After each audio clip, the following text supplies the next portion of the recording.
पूज्य स्वामी जी, सादर चरण स्पर्श। आज पत्र लिखते हुए मुझे अत्यंत प्रसन्नता हो रही है कि मैंने आपकी आज्ञा का अक्षरश पालन किया, जिसके फलस्वरूप मैं अपनी उस इच्छा को पूरी कर सका जो मेरे मन में कई वर्षों से थी। मैं गृहस्थ नहीं हूँ और न जीवन में गृहस्थी बसाने की इच्छा रही। मेरा एक ही ध्येय था कि मैं काल ज्ञान के बारे में साधना करूं। मैंने कहीं से सुना था कि कर्ण पिशाचनी सिद्धि से काल ज्ञान हो सकता है। जब मुझे यह ज्ञात हुआ तो मैं साधुओं और सन्यासियों के संपर्क में आने लगा। मेरा प्रयत्न शुरू से इस साधना को सीखने का था, परंतु मुझे कोई ऐसा साधु नहीं मिला था जो मुझे इस प्रकार का ज्ञान दे सके। मैंने मन में निश्चय कर लिया था कि यदि जिंदा रहा तो इस ज्ञान को कहीं ना कहीं से अवश्य ही सीखूंगा, परंतु इसके लिए मैं जितना अधीर होता उतनी ही ज्यादा परेशानी मिलती। मैं मूलतः ज्योतिषी रहा और ज्योतिष के माध्यम से ही अपना जीविकोपार्जन करता था, परंतु लोग मुझसे प्रभावित नहीं होते थे क्योंकि मैं उनके भूतकाल के बारे में कुछ भी बताने में समर्थ नहीं था और भविष्य बताता तो उन्हें विश्वास नहीं होता था। इस प्रकार मैं एक असफल ज्योतिषी बनकर रह गया था। तभी मुझे एक साधु से आपके बारे में जानकारी मिली और मैंने आपके पास आने के लिए पत्र लिखा, परंतु जब मैंने अपने पत्र में इस प्रकार की साधना सीखने की इच्छा प्रकट की तो आपने मुझे अपने सचिव के द्वारा मना लिखवा दिया। इससे मैं निराश अवश्य हुआ, परंतु उस साधु ने यह कहा था कि यदि तुम बार बार प्रयत्नशील बने रहोगे तो आपका हृदय अवश्य सींच जाएगा और आप यह साधना सिखा देंगे। संभवतः आपको स्मरण होगा कि जब मैं बिना आपकी अनुमति लिए आपके द्वार पर आया तो आपने बिना मेरा प्रश्न सुने ही कहलवा दिया कि मैं इस प्रकार की साधनाएं नहीं सिखवाता हूं। आपके नौकर के द्वारा जब यह ज्ञात हुआ तो मैं आश्चर्यचकित रह गया कि जब मैं श्रीमाली जी से मिला ही नहीं हूं तो उन्हें मेरे बारे में कैसे पता चल गया कि मैं कौन हूं और किस उद्देश्य से यहां आया हूं। आपने स्पष्ट कहलवाया था कि मैं इस प्रकार की कर्ण पिशाचिनी जैसी वाम मार्गी साधना नहीं सिखाता। मैं निराश होकर धर्मशाला लौट आया। नित्य आपके द्वार पर आता और नित्य मुझे ऐसा ही जवाब सुनने को मिलता। मुझे याद है कि 16वें दिन आपसे भेंट हो सकी मेरी, तो आपने मेरा नाम लेकर कहा कि व्यर्थ में यहां समय बर्बाद कर रहे हो। मैंने वाम मार्गी साधना सिखाना बंद कर दिया है और तुम्हारी इच्छा कर्ण पिशाचिनी के अलावा और कोई साधना सीखने की नहीं है, इसलिए मैं तुम्हें यह साधना नहीं सिखा सकूंगा। मेरी आंखों में आंसू आ गए। मैंने अपनी व्यथा आपके सामने रख दी थी कि मैं किस प्रकार एक स्वाने ज्योतिषी बनकर भूखा मर रहा हूं। लोगों का मुझ पर विश्वास ही नहीं रहा है और ब्राह्मण युवक होते हुए भी मैं भिखारीवत जीवन व्यतीत कर रहा हूं। जहां तक मैं समझता हूं, ब्राह्मण शब्द को सुनकर आपका झुकाव किंचित मेरी तरफ हुआ, पर फिर भी आपने मुझे टकराना ही चाहा और इस उद्देश्य से आपने मुझे कहा कि आज की रात शमशान में बिता कर आओ तो कल बात करूंगा। आपने यह सोच लिया था कि ना तो मैं पूरी रात शमशान में रह सकूंगा और ना आपको इस संबंध में बाध्य कर सकूंगा, पर मेरे मस्तिष्क में तो एक ही धुन सवार थी कि मैं इसी साधना को सीखूंगा और कहीं से भी मुझे इस प्रकार की साधना सीखने को मिलेगी तो मैं इसे प्राप्त करूंगा। उस दिन मैं शाम को ही शमशान में चला गया था और सारी रात शमशान के मध्य में बैठा रहा। यद्यपि वह रात कितनी अधिक डरावनी और रोमांचकारी थी, परंतु फिर भी आपकी कृपा से मैं सारी रात शमशान में बिता सका। सुबह जल स्नान आदि कर प्रातः 11 बजे के लगभग आपकी सेवा में उपस्थित हुआ तो आपने 2 क्षण आंखें बंद कर कुछ सोचा और फिर आंखें खोलकर पूछा कि शमशान में रात बिताए मैंने हाँ कहा। इस पर आप किंचित परेशान हो गए। मैंने सोचा कि आपके द्वार से खाली हाथ नहीं जाऊंगा, पर मेरा मन कह रहा था कि यदि यहां से खाली हाथ चले गए तो अन्य कहीं भी इस प्रकार की विद्या सहज ही प्राप्त नहीं हो सकेगी। इस प्रकार 10-12 दिन और बीत गए। आपने मुझे टकराने के लिए कुछ और भी बातें कही, पर मैंने आपसे ही सीखने का निश्चय कर लिया था। अंत में मैंने जब आपसे शिष्य बनाने की इच्छा प्रकट की तो आपने स्पष्ट शब्दों में मुझे मना कर दिया। मैंने भी यह निश्चय कर लिया था कि आप मुझे शिष्य बनावे या ना बनाए, यह विद्या आपसे ही सीखनी है मुझे। मेरा मन कह रहा था कि जब आपने मुझे शमशान में रात बिताने को कहा था तो आप स्वयं सोचेंगे कि इसको सिखाना ही चाहिए, अन्यथा मुझे ऐसा आदेश नहीं देना चाहिए था। इसी आशा से मैं 1.5 महीने तक जोधपुर में पड़ा रहा और नित्य आपके द्वार में उपस्थित होता और निराश होकर धर्मशाला लौट आता। मैंने निश्चय कर लिया था कि अब आपको यह नहीं कहूंगा कि आप मुझे कब सिखाएंगे, और बिना सीखे घर पर भी नहीं लौटूंगा। फिर चाहे मुझे साल भर तक जोधपुर में ही क्यों ना रहना पड़े। मैं ये सारी कहानी इसलिए लिख रहा हूं कि आपको शायद मेरा स्वर्ण आ जाए और कुछ आपका कृपा प्रसाद मिल जाए। यद्यपि मैं आपका शिष्य नहीं बन सका हूं, संभवतः मुझ में इस प्रकार की पात्रता नहीं है, या मेरा ऐसा सौभाग्य नहीं है कि आप जैसे समर्थ गुरु का संरक्षण प्राप्त कर सकूं, परंतु फिर भी मैंने आपको अपना गुरु माना है। मेरे कक्ष में आपका चित्र है और उसी के आधार पर मैं एकलव्य की तरह आपका शिष्य बनकर कार्य कर रहा हूं और भविष्य में भी करूंगा। जब 1.5 महीना बीत गया और आपने शायद सोचा कि यह आसानी से टलेगा नहीं, तो आपने मुझे कहा कि तुम यदि कर्ण पिशाचिनी साधना सीखना ही चाहते हो तो मैं बता देता हूं कि साधना अपने घर पर जाकर ही करना। भविष्य में और किसी भी साधना के लिए मुझे मत कहना, क्योंकि मैंने इस प्रकार की साधना के निर्देश देने का विचार छोड़ दिया है। मैं जीवन में मंत्र साधना और दक्षिण मार्गी साधना को आगे बढ़ाना चाहता हूं। वाम मार्गी साधना मेरी रुचि के अनुकूल नहीं है। यद्यपि यह बात सही है कि वाम मार्गी साधना से शीघ्र ही सफलता मिल जाती है, सिद्धि हो जाती है और पूर्णता प्राप्त हो जाती है। मैं खड़ा रहा उस समय, मैं क्या कहता, जबकि आप मुझे नाराज होकर भी ये साधना दे रहे थे, इसलिए मैं चुप रहा। आपने जिस प्रकार से बताया मैं उसको कागज पर नोट करता रहा। जब आपने पूरी विधि मुझे बता दी तो कठोर शब्दों में आज्ञा दी आपने मुझे कि आज ही घर पर चले जाओ और वहीं पर साधना को संपन्न करना तथा भविष्य में इसका किसी भी प्रकार से दुरुपयोग मत करना। जब मैं आपके चरणों की तरफ झुका तो आपने 2 कदम पीछे हटा लिए। यह मेरा दुर्भाग्य ही था, परंतु मुझे विश्वास है कि आप दयालु हैं और मुझ जैसे अकिंचन पर कभी न कभी अवश्य कृपा करेंगे। आपने जिस प्रकार से बताया था मैंने उस प्रकार से घर पर जाकर प्रयोग प्रारंभ किया। आपने मुझे बताया था कि यह केवल 3 दिन का प्रयोग है, जो कि किसी भी महीने के कृष्ण पक्ष की त्रयोदशी से प्रारंभ होता है और अमावस्या को समाप्त हो जाता है। परंतु साधना के इन दिनों की तैयारी के लिए इससे पूर्व 10 दिन का अभ्यास करना चाहिए और अमावस्या के बाद भी 10 दिन तक इस अभ्यास को नियमित रखना चाहिए। अतः मैंने आपकी बताई हुई विधि के अनुसार पौष मास की तृतीया से स्नान करना बंद कर दिया। न तो मैं दातुन करता था, न जीभ या दांत साफ करता, न स्नान करता और न अपने कपड़े बदलता। आपने मुझे ऐसी स्थिति में बाहर के कार्य करने को कहा था, अतः मैं छोटा मोटा ज्योतिषी का कार्य भी करता रहा, परंतु लोग मेरे उलझे हुए बाल, पीला और सुस्त चेहरा और बिना स्नान किए हुए शरीर को देखकर आश्चर्य करते थे।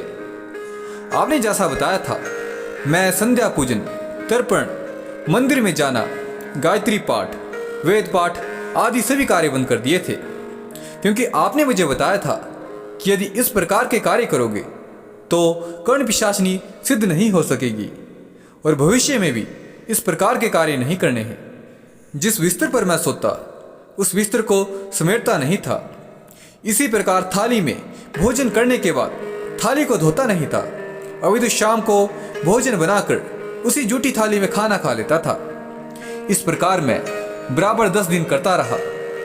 त्रयोदशी के दिन मैंने पताशे में थोड़ा सा मल लेकर अपने मुंह में डालकर निगल गया। यद्यपि इससे मुझे घृणा तो बहुत हुई, परंतु मैं हर हालत में इस साधना को वामार्ग तरीके से संपन्न करना ही चाहता था।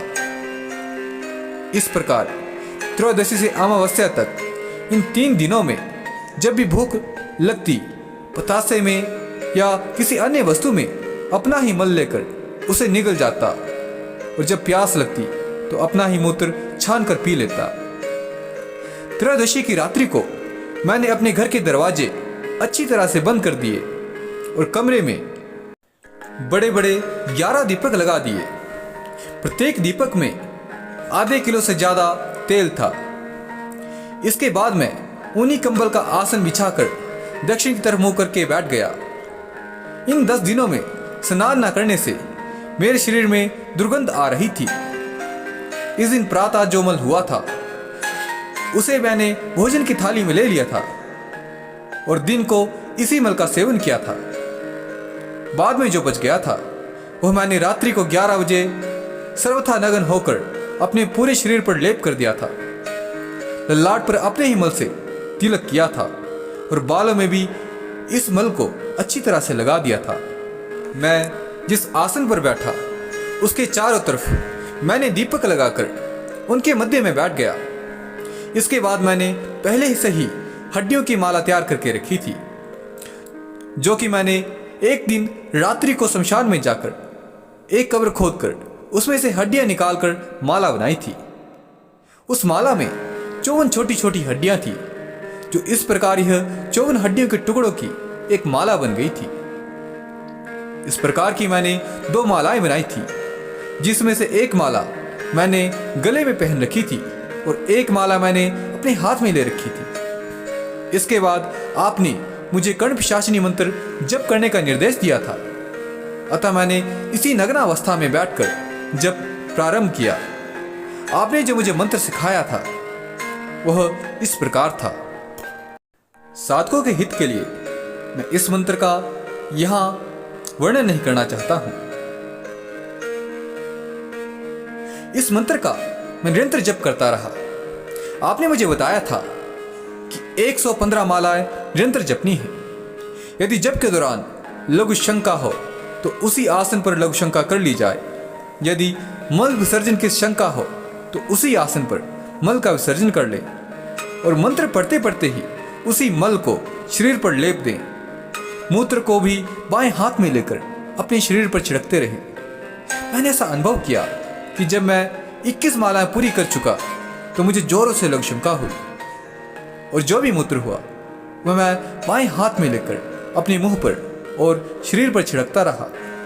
दाहिने हाथ से मैं अपनी माला को लेकर मंत्र जाप करता रहा। उस रात्रि को कई बार मल और मूत्र विसर्जन हुआ।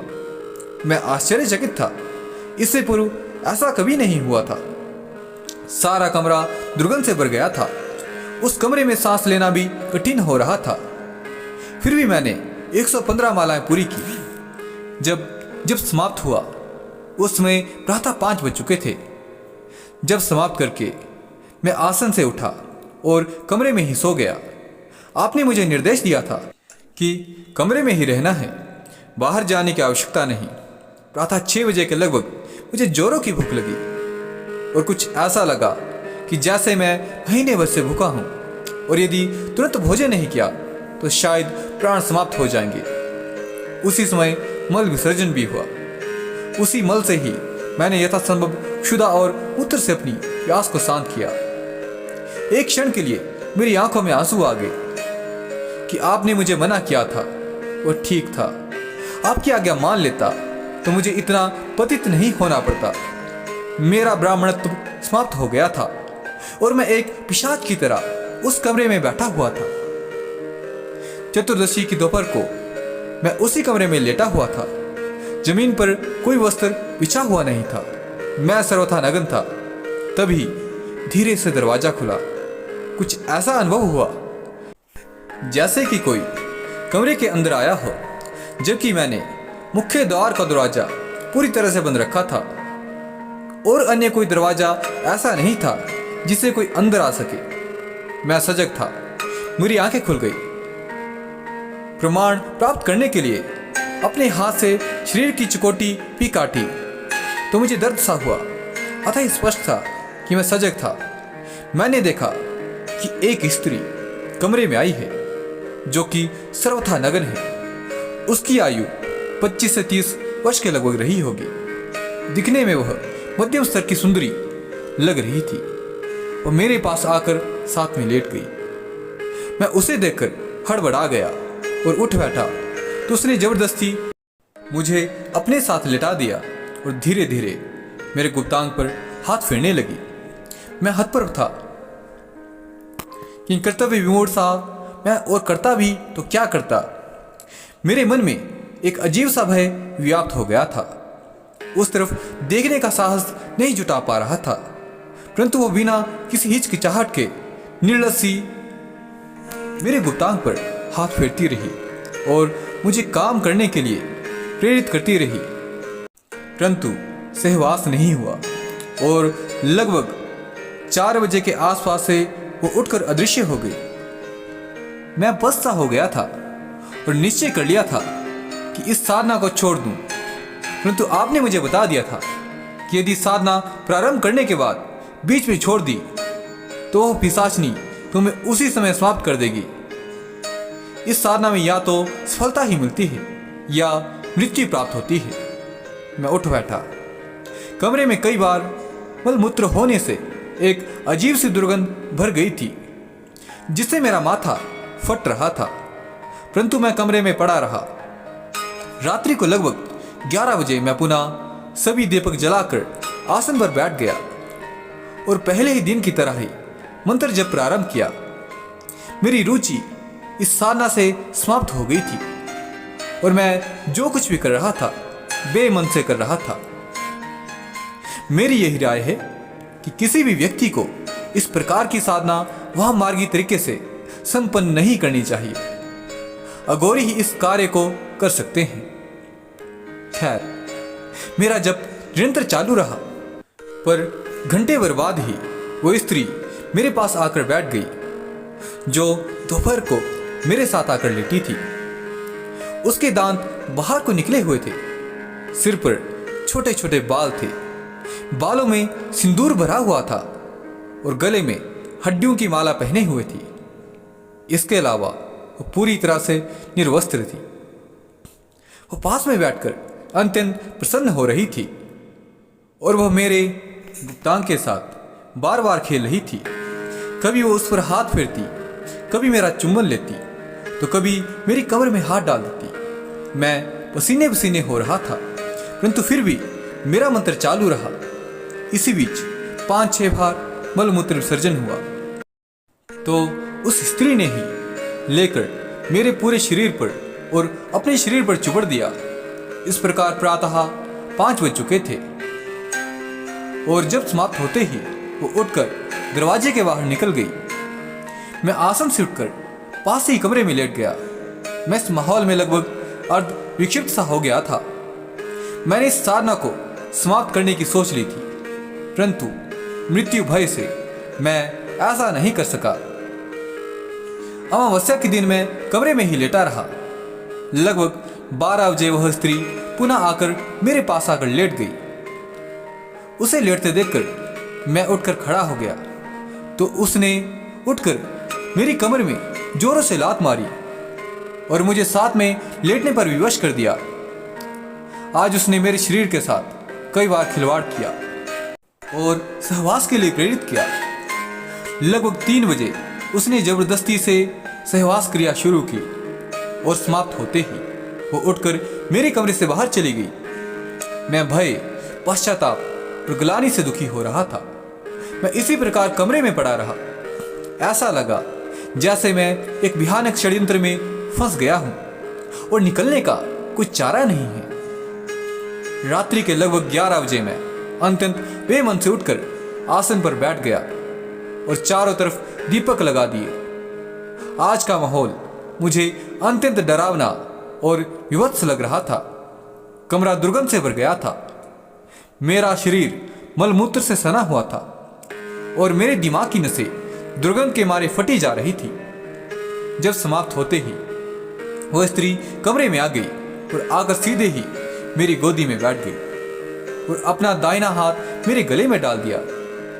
मैं चुपचाप मंत्र जप करता रहा और वह वहीं पर मल विसर्जन करती रही और अपने हाथ में लेकर अपने मल और मूत्र को मेरे शरीर पर लेपती रही। रात्रि के लगभग 5 बजे वो गोदी से अलग हुई और मेरे सामने नग्न अवस्था में बैठ गई। जब समाप्त हुआ तो वह हड्डियों की माला पास मेरे रख दी।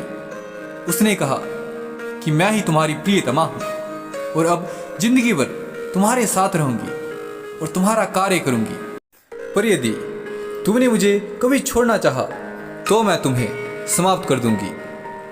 ऐसा कहते कहते उसने अपने गले में जो हड्डियों की माला पहने हुई थी वह मेरे गले में पहना दी और मेरे गले में जो हड्डियों की माला थी वो निकाल कर अपने गले में डाल दी और नववधू की तरह मुस्कुराने लगी। मैं चुप रहा तो उसने कहा, शर्माने की जरूरत नहीं, तुमने मुझे सिद्ध किया है तो अब मैं जीवन भर तुम्हारे साथ रहूंगी ही और जब भी मुझे सहवास की इच्छा होगी तो मैं तुम्हारे पास आ जाऊंगी और तुम्हें मेरी इच्छा पूरी करनी होगी। तुम जो कुछ भी प्रश्न पूछोगे तुम्हारे कान में आकर मैं कह दूंगी, मगर मेरे बारे में अन्य किसी को कहा तो तुम्हारा गला घोंट दूंगी। साथ ही मुझसे पिंड छुड़ाना चाहा तो तुम्हें मारकर मुझे प्रसन्नता ही होगी। ऐसा कहकर वह मेरे यौनांग का चुंबन लेते हुए कमरे से बाहर चली गई। काश मैं इस प्रकार की साधना ना करता तो ज्यादा अच्छा रहता, पर अब मैं साधना को कर चुका था अतः अब मैं पीछे नहीं हट सकता था। आपने तो मुझे बहुत मना किया था, परंतु यह दंड मेरी जिद के कारण मुझे भोगना पड़ रहा है। आपने जो विधि बताई थी उसके अनुसार मैंने प्रतिपदा को प्रातः उठकर स्नान किया, परंतु दांतों को साफ नहीं किया। दीपक उठाकर घर के बाहर दक्षिण की तरफ जमीन में गाड़ दिए और उन दीपकों के साथ ही हड्डियों की माला को भी। इसके बाद पूरे कमरे को साफ किया, शुद्ध जल से 3 बार धोया, फिर मैंने पुनः स्नान कर कपड़े धारण किए। इस प्रकार प्रतिपदा से दशमी तक मैं घर में ही रहा, घर से बाहर नहीं निकला। प्रतिपदा के बाद 10वीं तक पुनः स्नान नहीं किया और ना ही कपड़े बदले, और साथ ही मैं भूख लगने पर नित्य थोड़ा थोड़ा मल खा रहा था। प्यास लगने पर अपना ही मूत्र पी लेता था। शुक्ल पक्ष की 10वीं तक यह अनुष्ठान समाप्त हुआ और एकादशी को मैंने पुनः स्नान किया, साबुन लगाकर भली प्रकार से शरीर को साफ किया, कपड़े भी बदले और दांतों को तथा जीभ को भी साफ किया। उसने जो मुझे हड्डियों की माला पहनाई थी वह मैंने गले में पहने रखी। इस अनुष्ठान को संपन्न हुए लगभग 2 महीने बीत गए हैं, परंतु मैं अंदर ही अंदर पश्चाताप की अग्नि में जल रहा हूं, क्योंकि अब मैं ना तो गायत्री मंत्र का उच्चारण कर सकता हूं और ना किसी अन्य देवी देवताओं की पूजा या पाठ कर पाता हूं। पर इससे आर्थिक वृद्धि असाधारण रूप से हुई है। पिशाचनी घेर घार कर लोगों को मेरे घर की तरफ ठेलती है और नित्य 100-200 से ज्यादा लोग मुझसे मिलने के लिए आते हैं। उनको सामने देखते ही उनके भूतकाल की कई घटनाएं मेरे सामने आ जाती हैं। जब वे अपने भूतकाल की कोई भी बात पूछते हैं तो मेरे कानों में उसका उत्तर पिशाचनी कह देती है, और जब मैं वही बातें सामने वाले व्यक्ति को कहता हूं तो वह आश्चर्यचकित हो जाता है और अपना सिर मेरे पैरों में रख देता है। इसके बाद जब वह व्यक्ति भविष्य काल से संबंधित प्रश्न पूछता है तो उसका उत्तर पिशाचनी नहीं दे पाती है। तब मैं अपने मन से कुछ भी कह देता हूं, पर वह पूरा विश्वास कर लेता है, क्योंकि उसने भूतकाल की जो बात पूछी थी वो सब सही सही बता दी थी मैंने, इसलिए वह प्रभावित रहता है। कुछ व्यक्तियों ने मेरी परीक्षा भी ली अतः उसमें मैं सफल रहा। एक बार बहुत से सेठ जी आए जिनके 3 पुत्र थे, पर उन्होंने कई लोगों के सामने मुझसे प्रश्न पूछा कि पंडित जी, अभी तक मुझे कोई संतान नहीं हुई है, कब होगी? तुरंत ही मेरे कान में सुनाई दिया कि इसके 3 पुत्र हैं। तीनों के नाम ये हैं। उनकी उम्र इतनी, उनकी आंतों तथा उनके और सेठ जी के संबंधों के बारे में भी कानों में ध्वनि आ गई थी। मैंने जब यह बातें उस सेठ को बताई तो वह आश्चर्यचकित रह गया और मुझे संसार का सर्वश्रेष्ठ भविष्यवक्ता मान बैठा और सबके सामने मेरे चरणों में सिर रखकर 5,000 रुपये भेंट कर दिए। फिर उसने भविष्यकाल से संबंधित प्रश्न पूछा तो मैंने कुछ भी कह दिया, पर वह पूरी तरह से आश्वस्त रहा। अतः उसने इन बातों को सही मान लिया। उसने मुझे अपने घर भी चलने के लिए प्रेरित किया और कहा कि आप लक्ष्मी वृद्धि के लिए अनुष्ठान कर दें, आप महान विद्वान हैं। यदि 1 लाख भी खर्च होगा तो मैं करूँगा। मैंने हामी भर दी। यद्यपि मुझे अनुष्ठान नहीं आता है, परंतु वह मुझसे प्रभावित है और मेरे कहने पर वह खर्चे करने को तैयार है। इस प्रकार नित्य 4,000 की आय हो गई है।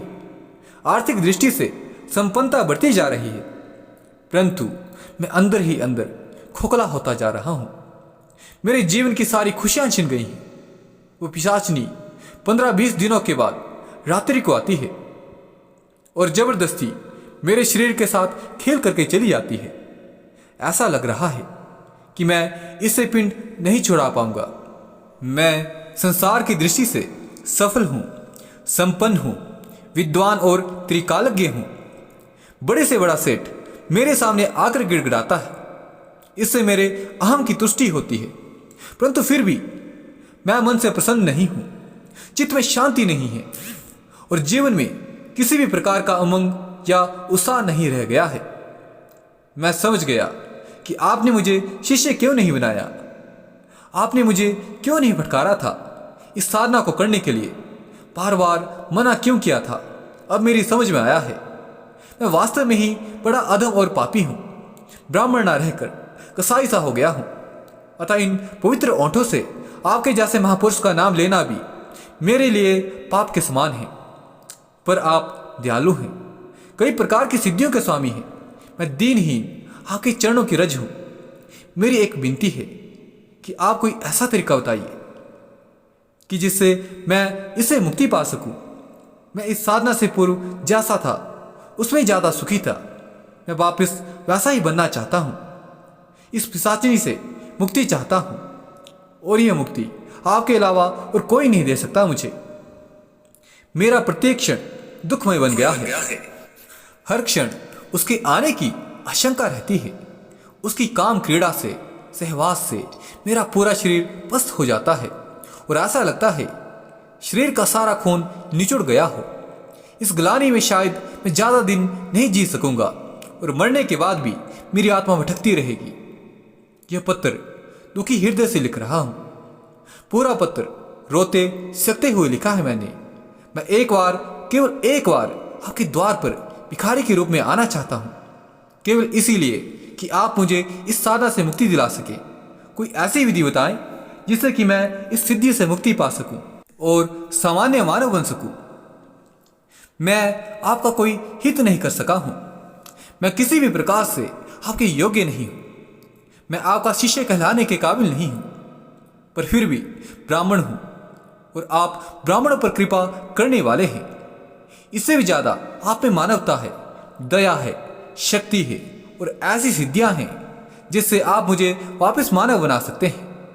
यदि आप ऐसा कर सकेंगे तो मेरा संपूर्ण जीवन आपके प्रति कृतज्ञ रहेगा और मेरा रोम रोम आपके उपकारों से ऋणी रहेगा। अंकिंचन मधुसूदन शर्मा।